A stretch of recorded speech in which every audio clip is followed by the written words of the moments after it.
Hello friends, उम्मीद है आप सभी लोग अच्छे होंगे। और अभी हम लोग क्लास मॉडर्न इंडिया का कर रहे हैं, इंडियन नेशनल मूवमेंट। और इंडियन नेशनल मूवमेंट में हम लोग कांग्रेस का अधिवेशन देख रहे थे। तो कांग्रेस का अधिवेशन का ये हमारा सेकंड सीरीज हो जाता है, सेकंड क्लास है। तो चलिए हम लोग शुरुआत करते हैं अपने सेशन को, है ना। चलिए देखा जाए कांग्रेस अधिवेशन जो है ना, कांग्रेस अधिवेशन। यहाँ पर हम लोग नेक्स्ट जो हो जाएगा 1922 में, बहुत इंपॉर्टेंट है। 1922 में कांग्रेस का गया अधिवेशन होता है। और यह गया अधिवेशन बिहार का दूसरा अधिवेशन है, इसे भी याद रखिए। 1922 में बिहार में गया अधिवेशन होता है, गया अधिवेशन। और इस गया अधिवेशन की अध्यक्षता CR दास करते हैं। गया अधिवेशन की अध्यक्षता CR दास के द्वारा होता है। यहाँ पर 1922 में गया अधिवेशन होता है, बहुत बार प्रश्न पूछा है BPSC में। 1922 में जो गया अधिवेशन हुआ यह कांग्रेस का 37वां अधिवेशन है, यह भी प्रश्न आपसे पूछा जाता है। तो 1922 में गया अधिवेशन हुआ जिसकी अध्यक्षता CR दास ने किया। और CR दास को देशबंधु कहा जाता है, CR दास को देशबंधु कहा जाता है। और देशबंधु की उपाधि जो है महात्मा गांधी के द्वारा CR दास को दिया गया। पहली बात, बिहार में जो पहला कांग्रेस का अधिवेशन हुआ वह 1912 में हुआ, 1912 में हुआ। और यही बिहार के पटना में, और पटना के बांकीपुर में बिहार का पहला कांग्रेस का अधिवेशन हुआ जिसकी अध्यक्षता RN माधोलकर ने किया। यहाँ पर RN माधोलकर के द्वारा किया जाता है अध्यक्षता, जो हमने पिछली की क्लास में मैंने आपको पढ़ाया था। तो 1912 में हुआ अधिवेशन, है ना। और यह जो अधिवेशन है यह कांग्रेस का 27वां अधिवेशन है, याद रखिएगा। यह कांग्रेस का 27वां अधिवेशन है, ठीक। 1922 में गया अधिवेशन हुआ। गया अधिवेशन की अध्यक्षता CR दास के द्वारा किया गया। और CR दास को, है ना, थोड़ा सा आराम से चलिए, स्पीड बढ़ जाएगा, घबराइए नहीं, स्पीड हम बढ़ा देंगे, इतना स्पीड बढ़ा देंगे कि फिर भी आप परेशान हो जाएंगे। तो 1922 में जो गया अधिवेशन हुआ, फोकस हम इसलिए कर रहे हैं कि ये दोनों प्रश्न BPSC में आप देखिएगा, सिविल सर्विस से बहुत बार यह सवाल पूछा है, बहुत बार। 1922 में जो गया अधिवेशन हुआ वह कांग्रेस का 37वां अधिवेशन था जिसकी अध्यक्षता CR दास ने किया। और CR दास को देशबंधु कहा जाता है, देशबंधु की उपाधि महात्मा गांधी के द्वारा CR दास को दिया गया। और बिहार में जो पहला अधिवेशन हुआ 1912 में होता है ना। उसके बाद आइए जो बहुत इंपॉर्टेंट है, 1924 में कांग्रेस का अधिवेशन हुआ, 1924 में। और 1924 में जो कांग्रेस का अधिवेशन हुआ उसे हम लोग बेलगांव का अधिवेशन बोलते हैं, बेलगांव का, है ना, बेलगांव का अधिवेशन है। और इसको याद करने के लिए इसलिए हम आपको कहेंगे कि यह महात्मा गांधी इसकी अध्यक्षता किया था इन्होंने। 1924 में बेलगांव अधिवेशन की अध्यक्षता महात्मा गांधी के द्वारा किया गया, है ना, महात्मा गांधी के द्वारा किया गया। 1924 में होता है बेलगांव का अधिवेशन। उसके बाद जो बहुत इंपॉर्टेंट है 1925 का, है ना, 1925 का अधिवेशन है। और 1925 का अधिवेशन हुआ जिसको हम लोग कानपुर का अधिवेशन कहते हैं। 1925 में कानपुर का अधिवेशन हुआ, कानपुर का अधिवेशन। और ये भी बहुत इंपॉर्टेंट है। क्यों इंपॉर्टेंट है? क्योंकि इसकी अध्यक्षता सरोजिनी नायडू के द्वारा किया गया। इसकी अध्यक्षता सरोजिनी नायडू के द्वारा किया गया। और इम्पॉर्टेंट क्यों है?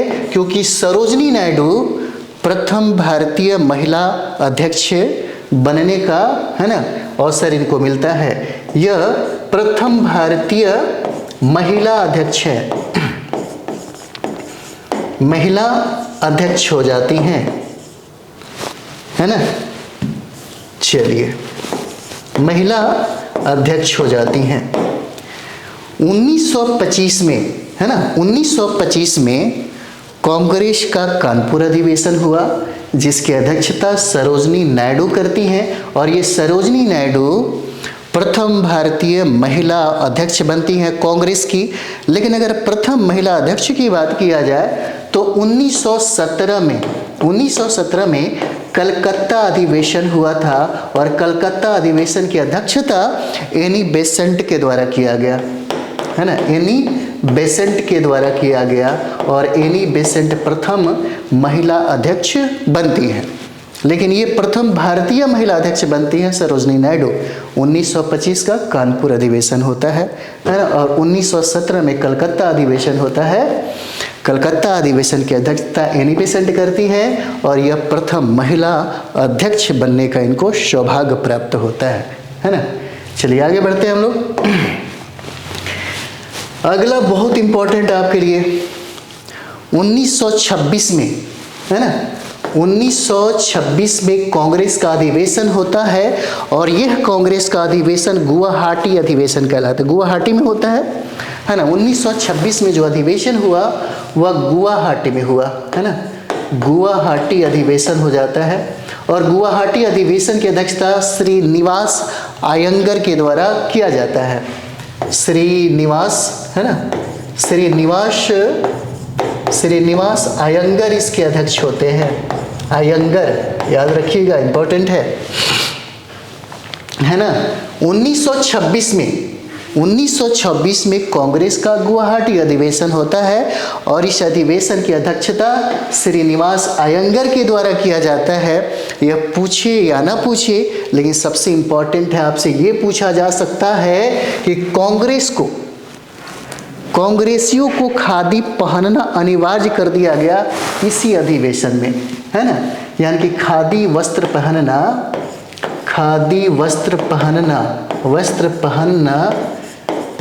अनिवार्य कर दिया गया किसको? कांग्रेसियों को।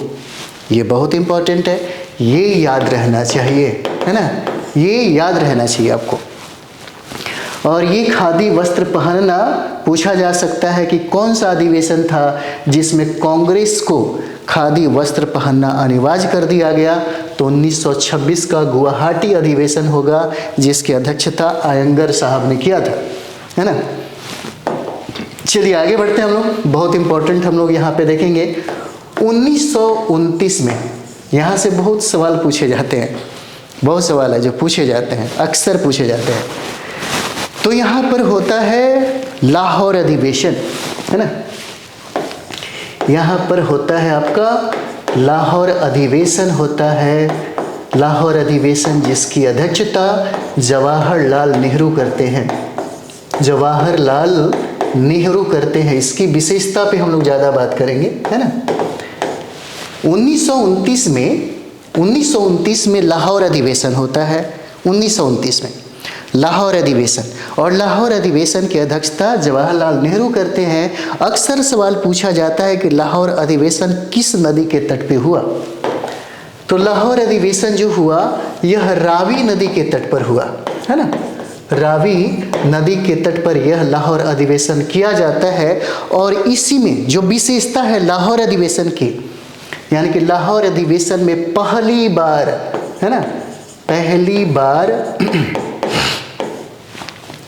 बार पूर्ण स्वराज का लक्ष्य रखा जाता है। पहली बार पूर्ण स्वराज का, है ना, पूर्ण स्वराज का लक्ष्य रखा जाता है। किसमें? इसी लाहौर अधिवेशन में। 1929 के लाहौर अधिवेशन में जो है पहली बार, है ना, पहली बार जो है पूर्ण स्वराज का लक्ष्य रखा जाता है। और लाहौर अधिवेशन रावी नदी के तट पर यह अधिवेशन होता है। और यही में ही, यानी कि इसी अधिवेशन में सर्वप्रथम राष्ट्रीय तिरंगा को अपनाया गया। इसी में राष्ट्रीय तिरंगा को अपनाया गया, है ना। इसी में पूछा जाता है कि राष्ट्रीय तिरंगा को पहली बार किस अधिवेशन में अपनाया गया, तो यही 1929 का लाहौर अधिवेशन हो जाएगा यहीं पे। और नेहरू के द्वारा, यानी कि जवाहरलाल नेहरू के द्वारा यहीं पर पहली बार की अगर बात करें है ना, तो रावी नदी के तट पर राष्ट्रीय झंडा जो है फहराया गया। यहीं पर ये रावी नदी के तट पर जो है, रावी नदी के तट पर तिरंगा झंडा को फहराया गया जवाहरलाल नेहरू के द्वारा, है ना। और एक और भी इंपॉर्टेंट यहाँ पर देख देते हैं। पहली बार अगर हम लोग यहाँ पर बात करें, पहली बार तो 26 जनवरी को, है ना, पेन चेंज कर लीजिए। पहली बार 26 जनवरी को स्वतंत्रता दिवस मनाने का संकल्प लिया गया। स्वतंत्रता दिवस मनाने का संकल्प लिया गया। कब? 26 जनवरी को लिया जाता है। और 26 जनवरी 1930 को, 26 जनवरी 1930 से, है ना, यहाँ भी देख लीजिए, 26 जनवरी, है ना, 1930 से प्रथम स्वतंत्रता दिवस मनाया गया। 26 जनवरी 1930 प्रथम स्वतंत्रता दिवस मनाया गया। और 26 जनवरी को ही संविधान को भी क्या किया गया? लागू किया गया। यहीं पर इसी समय संविधान को लागू किया जाता है। अगर यहाँ से प्रश्न आपसे बने, अगर पूछे, तो निश्चित तौर पे आप अब बनाएंगे, है ना, यहाँ से बन जाएगा, कोई दिक्कत तो नहीं है। 1929 में लाहौर अधिवेशन होता है जिसकी अध्यक्षता जवाहरलाल नेहरू करते हैं। और यह लाहौर अधिवेशन रावी नदी के तट पर होता है, जिसमें पहली बार पूर्ण स्वराज्य का लक्ष्य रखा जाता है। उसमें पहली बार राष्ट्रीय तिरंगा को अपनाया जाता है। 26 जनवरी को स्वतंत्रता दिवस मनाने का संकल्प लिया जाता है। और यही 26 जनवरी 1930 को, है ना, 1930 को क्या होता है? प्रथम स्वतंत्रता दिवस मनाया जाता है। और इसी दिन ही संविधान को लागू किया जाता है। ठीक है, चलिए आगे बढ़ते हैं हम लोग। आगे बढ़ा जाए, जो बहुत इंपॉर्टेंट है आपके लिए, 1931 का कराची अधिवेशन। 1931 का, है ना, कराची अधिवेशन हो जाएगा। कराची अधिवेशन है, इंपॉर्टेंट है आपके लिए, कराची अधिवेशन। और इस कराची अधिवेशन की अध्यक्षता सरदार वल्लभ भाई पटेल, है ना, सरदार वल्लभ भाई पटेल जो है वही करते हैं, जिनको हम लोग लौह पुरुष कहते हैं। सबसे इंपॉर्टेंट क्या है, 1931 में कराची अधिवेशन हुआ और कराची अधिवेशन की अध्यक्षता जो है सरदार वल्लभ भाई पटेल के द्वारा किया जाता है। और सबसे इंपॉर्टेंट इसमें बात क्या है कि पहली बार इस अधिवेशन में मूल अधिकार की मांग किया जाता है। पहली बार, यानी कि यहाँ पर क्या हुआ, यानी कि पहली बार कराची अधिवेशन में मूल अधिकार की मांग की जाती है। मूल अधिकार की मांग की जाती है। इंपॉर्टेंट है, बहुत बेबी आई है और अक्सर ये सवाल जो है पूछा हुआ है आपसे। ठीक है, कब? 1931 का कराची अधिवेशन सरदार वल्लभ भाई पटेल के द्वारा इसकी अध्यक्षता किया जाता है। और इसी कराची अधिवेशन में पहली बार मूल अधिकार की मांग की जाती है ना। उसके बाद हम लोग नेक्स्ट देखेंगे यहाँ पर 1933 का कलकत्ता अधिवेशन। 1933 का, है ना, कलकत्ता अधिवेशन हो जाएगा। और ये कलकत्ता अधिवेशन की अध्यक्षता नलिनी सेन गुप्ता के द्वारा किया गया। नलिनी सेन गुप्ता के द्वारा, है ना, गुप्ता के द्वारा इसकी अध्यक्षता किया गया। ठीक है, यानी कि 1933 में कलकत्ता अधिवेशन हुआ, कांग्रेस का कलकत्ता अधिवेशन हुआ जिसकी अध्यक्षता नलिनी सेन गुप्ता के द्वारा किया जाता है। और ये आज़ादी के पहले यह तीसरी महिला हो जाती हैं। आज़ादी के पहले ये तीसरी हो जाती हैं, लेकिन भारतीय महिलाओं की अध्यक्षता में अगर क्रम में देखा जाए तो ये दूसरी महिला हो जाती हैं, है ना, ये दूसरी महिला हो जाती हैं। ठीक है, याद रहेगा, मुझे लगता है याद रहेगा आपको, है ना। सॉरी। इसके बाद हम लोग बहुत इम्पॉर्टेंट फैक्ट जो है वह हम लोग देखेंगे। यहाँ पर देखिए 1936 में एक होता है लखनऊ अधिवेशन, है ना। 1936 में यहाँ पर लखनऊ अधिवेशन होता है, लखनऊ अधिवेशन, है ना।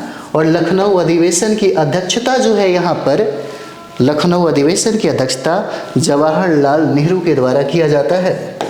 यहाँ पर जवाहरलाल नेहरू के द्वारा पूछा जाता है, जवाहरलाल नेहरू के द्वारा 1936 का लखनऊ अधिवेशन जो है, लखनऊ अधिवेशन 1936 का जवाहरलाल नेहरू के द्वारा अध्यक्षता किया जाता है ना। यहाँ पे एक और फैक्ट भी आप देख सकते हैं। 1937 में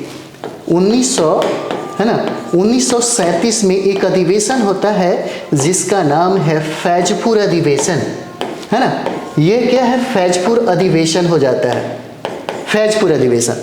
इंपॉर्टेंट क्या है, तो 1936 में लखनऊ अधिवेशन की अध्यक्षता जवाहरलाल नेहरू ने किया, तो 1937 में भी फैजपुर अधिवेशन का अध्यक्षता भी जवाहरलाल नेहरू के द्वारा किया जाता है। तो 1937 में जो फैजपुर अधिवेशन जो हुआ सॉरी जो फैजपुर अधिवेशन हुआ, इंपॉर्टेंट क्यों है, तो यहाँ पर यानी कि पहली बार कांग्रेस का अधिवेशन किसी गांव में हुआ, है ना। पहली बार कहाँ पर हुआ, गांव में हुआ। और ये फैजपुर जो है यह महाराष्ट्र में है ना। कहाँ पे हो जाएगा, तो महाराष्ट्र में होता है, ये महाराष्ट्र में है।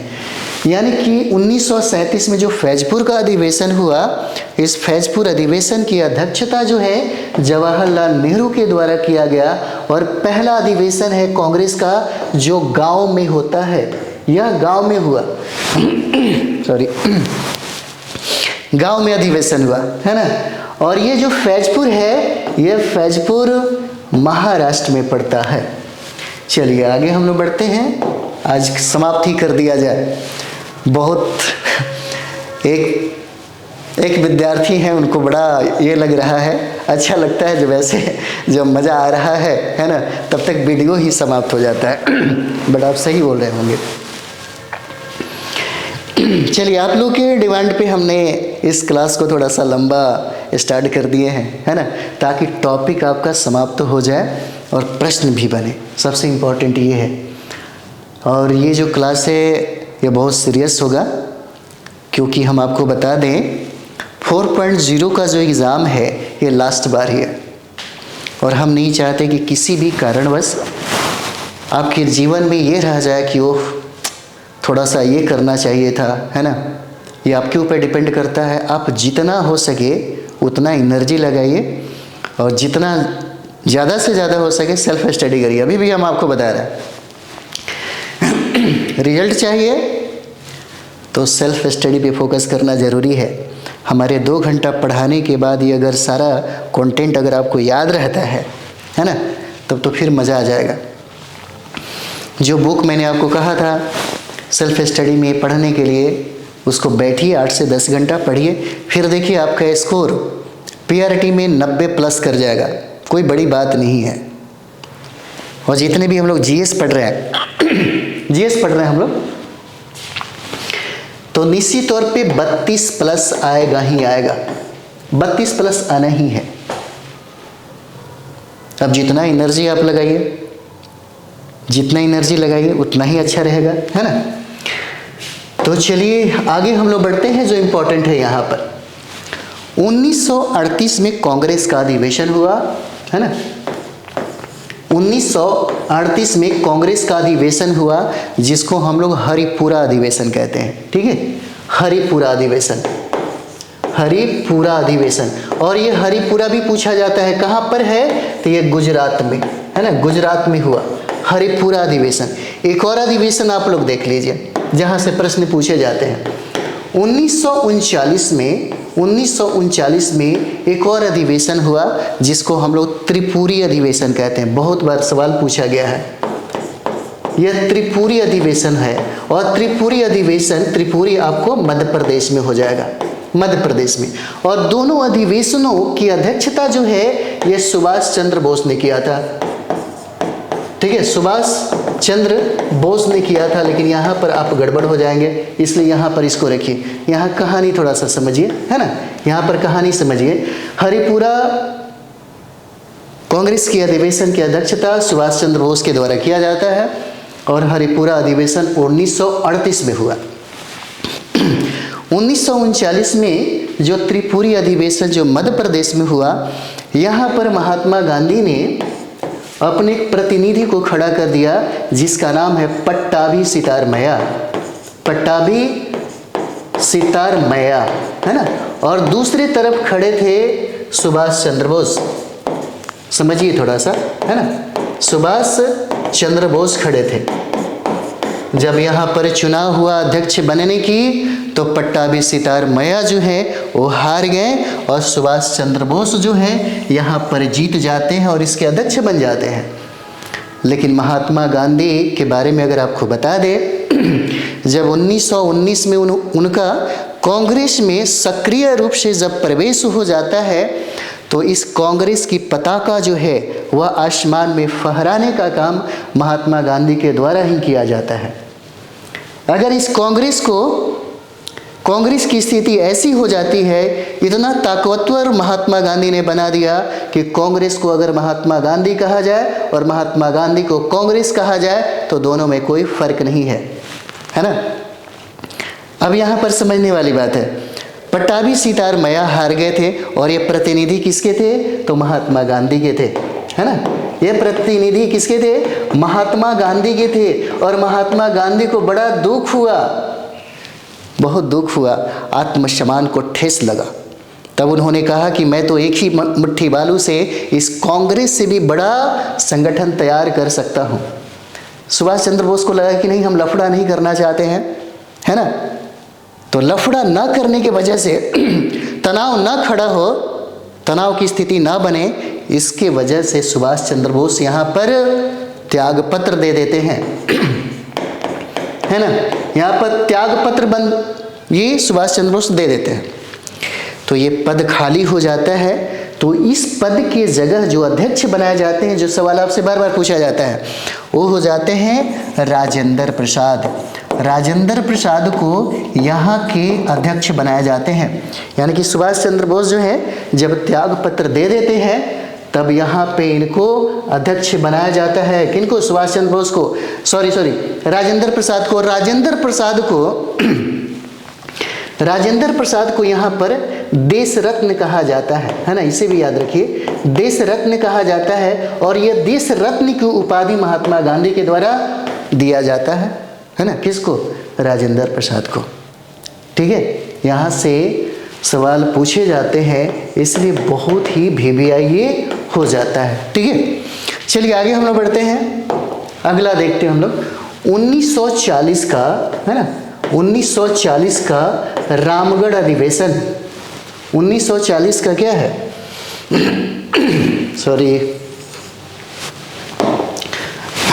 1940 में होता है रामगढ़ अधिवेशन। रामगढ़ अधिवेशन होता है ना। 1940 में क्या हुआ, रामगढ़ अधिवेशन हुआ। और जब झारखंड बटा नहीं था उस समय, अगर उस समय की अगर बात किया जाए, है ना, तो यह बिहार में कांग्रेस का तीसरा अधिवेशन हो जाता है, यह रामगढ़ अधिवेशन। और ये रामगढ़ अधिवेशन जो है, इस रामगढ़ अधिवेशन की अध्यक्षता मौलाना अबुल कलाम आज़ाद के द्वारा किया जाता है। मौलाना, है ना, मौलाना अबुल कलाम आज़ाद के द्वारा कलाम आज़ाद के द्वारा किया जाता है। इस गले में प्रॉब्लम की वजह से कल बहुत सारे लोग है ना, क्या करिएगा, करना पड़ता है ना। ठंडा का मौसम है, सर्दी भी बहुत ज़्यादा है, ठंडा भी बहुत लग रहा है, और देखते होंगे क्या। तो 1940 में रामगढ़ का अधिवेशन हुआ। है ना, ये रामगढ़ का अधिवेशन होता है। और ये देखिए रामगढ़ कहाँ है, तो झारखंड में, अभी झारखंड के हजारीबाग में है ना, यह झारखंड के हजारीबाग में हो जाएगा।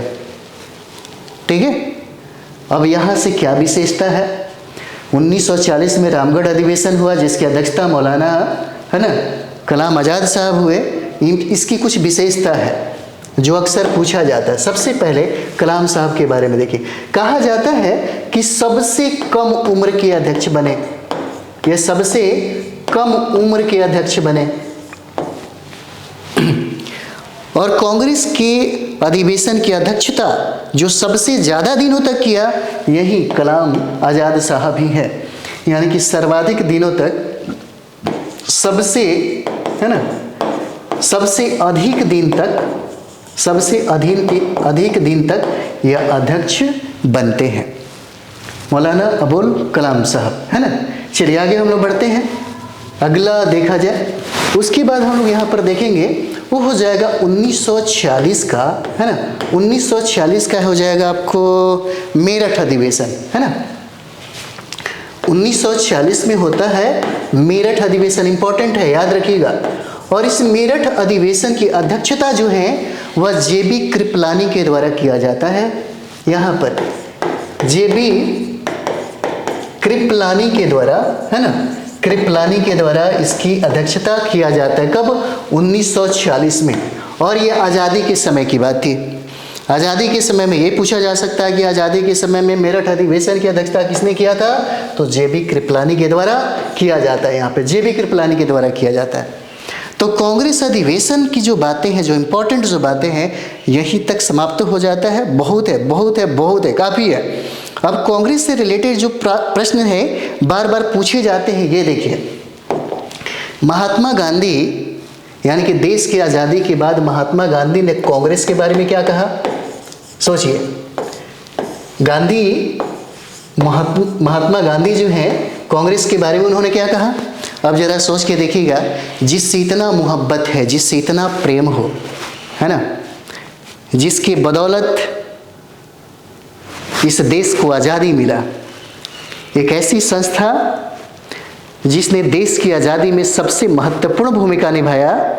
जब देश आज़ाद होता है तो महात्मा गांधी कहते हैं यहाँ पर, है ना, महात्मा गांधी यहाँ पर कहते हैं कि कांग्रेस जैसे, कांग्रेस जो ये संगठन है, इस संगठन को अब समाप्त कर देना चाहिए।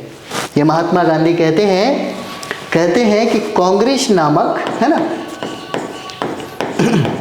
कांग्रेस नामक संगठन को समाप्त कर देना चाहिए, समाप्त कर देना चाहिए। पूछा जा सकता है कि किसने कांग्रेस के बारे में कहा था, किसने कांग्रेस के बारे में कहा था कि कांग्रेस नामक संगठन को समाप्त कर देना चाहिए, किसने कहा था, पूछा गया है। ये जो प्रश्न है यह पूछा गया है। दूसरा हो जाएगा, है ना, गांधी मर सकता है लेकिन गांधीवाद नहीं। गांधी मर सकता है, गांधी मर सकता है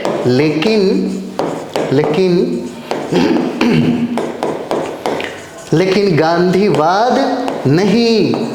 वाद का बहुत बड़ा मतलब होता है ना, ये जो है इसका बहुत बड़ा मतलब होता है। और यह 1931 में कराची अधिवेशन के समय में इन्होंने कहा था।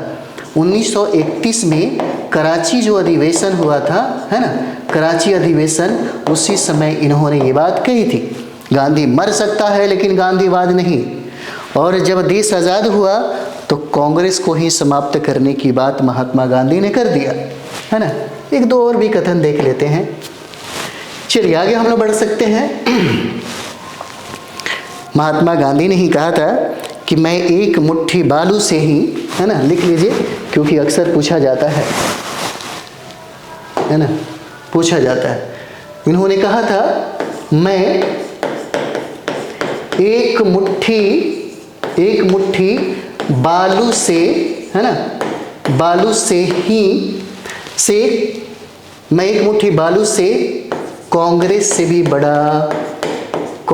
से भी बड़ा संगठन, बड़ा संगठन, है ना, खड़ा कर सकता हूँ, खड़ा कर सकता हूँ।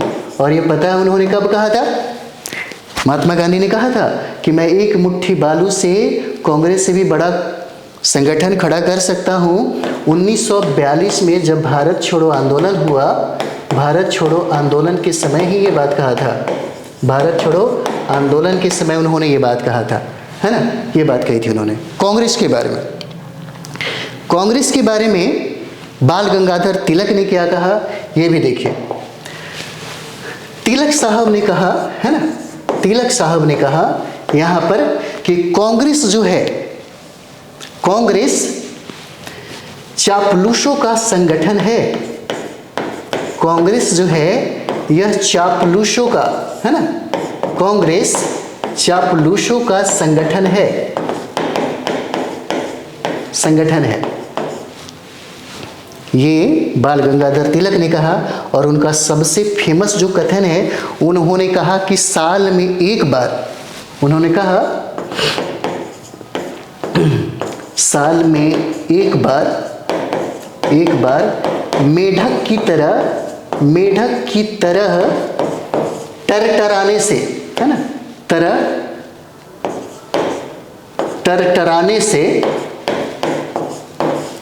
टरटराने से कुछ भी नहीं होने वाला, कुछ भी नहीं होने वाला, है ना। आप लोग लिख रहे होंगे इसलिए हम भी सोचे कि लिख ही देते हैं। हो सकता है आप लोग नोट कर रहे होंगे, नहीं तो बोलने के लिए तो बोल के फटाफट चले जाते हैं, है ना। तो ये बाल गंगाधर तिलक ने कहा कि कांग्रेस चापलूसों का एक संगठन है। और तिलक साहब ने ये भी कहा कि साल में एक बार मेढक की तरह टरटराने से कुछ नहीं होने वाला। यह सवाल पूछा गया है, बहुत बार पूछा गया है ना, बहुत बार ये है जो पूछा गया। उसके बाद हम लोग देखेंगे बंकिम चंद्र चटर्जी, है ना, बंकिम चंद्र चटर्जी क्या कहते हैं, कांग्रेस के बारे में इनका कथन क्या है। तो यहाँ पर देखिए, इन्होंने ये कहा कि कांग्रेस के जो लोग हैं वह पदों के भूखे हैं। बंकिम चंद्र चटर्जी ने कहा कि कांग्रेस के जो लोग हैं, कांग्रेस के लोग, है ना, लोग पदों के भूखे हैं, पदों के भूखे हैं। और ये बात भी तो सही था, है ना, भूखे हैं, है ना। चलिए इसको देख लेते हैं यहाँ से, भूखे हैं। आप लोग आराम से पढ़िए, है ना, बहुत तेजी से पढ़ने के लिए अभी टाइम है, बाद में पढ़ा जाएगा इस सबको बहुत तेजी से। और तेजी से आने का थोड़ा सा समय आने दीजिए, अभी तो हम लोग शुरुआतें किए हैं, इंडिया नेशनल मूवमेंट हो रहा है ना। तो बंकिम चंद्र चटर्जी ने कांग्रेस के बारे में कहा कि कांग्रेस के लोग जो हैं वह पदों के क्या हैं, भूखे हो जाते हैं यहाँ पर। और कांग्रेस के बारे में लाला लाजपत राय ने क्या कहा, यह भी देख लीजिए। लाला लाजपत राय ने कहा, है ना, इसको सब याद कर लीजिएगा। सबसे अच्छा ये रहेगा कि जितना बार रिवाइज करिएगा उतना इसका फायदा आपको मिलेगा। तो लाला लाजपत राय ने कांग्रेस के बारे में कहा कि कांग्रेस जो है ना, ये जो कांग्रेस है, यह कांग्रेस डफरिन के दिमाग की उपज है। उन्होंने कहा कि कांग्रेस जो है यह डफरिन के, है ना, डफरिन के दिमाग की, है ना, दिमाग की उपज है। आज जो हम लोग टॉपिक आज समाप्त करने जा रहे हैं, 15-20 सालों में या किसी भी एग्जाम में आप जितने भी सवाल बना सके बना लीजिए, सारे के सारे प्रश्न बनेंगे। एक बार SCRT पढ़िए, प्रश्नों का स्टैंडर्ड चाहे कितना भी हो जाए, चाहे BPC आपके लिए कितना भी चैलेंजिंग प्रश्न क्यों ना बनाए, आप निश्चित तौर पे बना के आएंगे, 100% आप बना के आएंगे, है ना। इसलिए सबसे पहला सेल्फ स्टडी करिए, रूम पे बैठ करके, कहीं भी हो आराम से रूम पे बैठ करके, है ना, इसको करिए।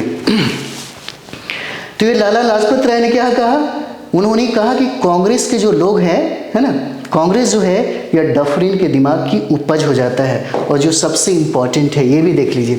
देखिए लॉर्ड कर्जन ने कहा, है ना, लॉर्ड कर्जन का जो कथन है, कर्जन का अक्सर पूछा जाता है। लॉर्ड कर्जन ने यहाँ पर कहा कि कांग्रेस अब लड़खड़ा रही है, कांग्रेस अब लड़खड़ा रही है। करजन ने क्या कहा? कांग्रेस जो है ना, कांग्रेस अब लड़खड़ा रही है ना। कांग्रेस अब क्या लड़खड़ा रही है, और मैं इसे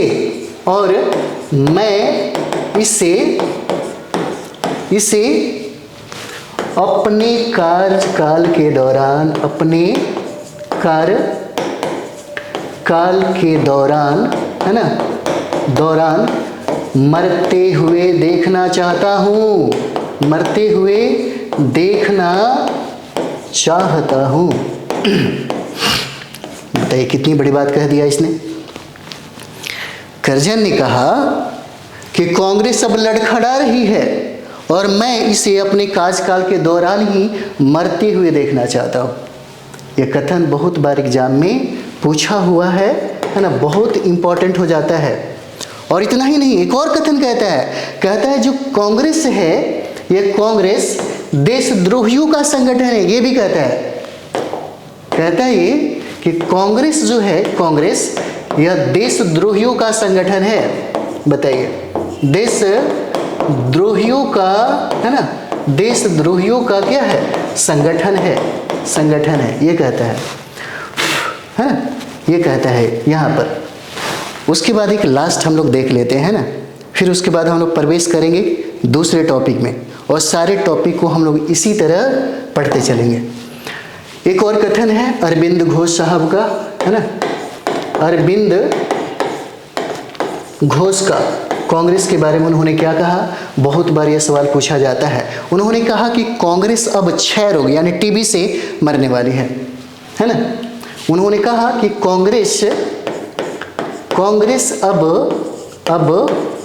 ठीक है, क्षय रोग से मरने वाली है ना। ठीक है, अरविंद घोष ने कहा कि कांग्रेस अब क्षय रोग से मरने वाली है। तो ये जो कांग्रेस हम लोगों ने अधिवेशन किया, बहुत ही इम्पोर्टेंट अधिवेशन है। इतना याद करने के बाद जितना भी एमसीक्यू बनता है, अब बना के देखिए, सारे के सारे एमसीक्यू आपसे बनेंगे, है ना। और हम लोग एमसीक्यू पे भी बात करेंगे, क्योंकि मैंने आपसे कहा था कि टॉपिक जैसे समाप्त होगा हम लोग एमसीक्यू पे भी बात करेंगे। तो एक तरीके से आपका जो क्लास है ये चलते रहेगा, और दूसरी साइड में हम लोग का एमसीक्यू भी टॉपिक वाइज चलता रहेगा, है ना। तो एमसीक्यू भी थोड़ा सा, क्योंकि 13 दिसंबर को एग्ज़ाम है, और 13 दिसंबर में जो सिविल सर्विस का एग्ज़ाम है बीपीसी 70 बीपीसी का, तो उन लोगों पे भी फोकस करना ज़रूरी है। तो थोड़ा सा टाइम हमको लगेगा, है ना। एमसीक्यू में हम लोग आएंगे और बेजोड़ तरीके से आएंगे, यानी कि 15 दिसंबर से हम लोग लगातार सिर्फ टीचर के लिए ही वर्क करेंगे, है ना। तो चलिए हम लोग मिलते हैं नेक्स्ट वीडियो में दूसरे टॉपिक के साथ, है ना। आप लोग अपने दोस्तों के बीच में ज़रूर इसको एक बार शेयर करें, है ना। थैंक यू वेरी मच आप सभी लोगों को।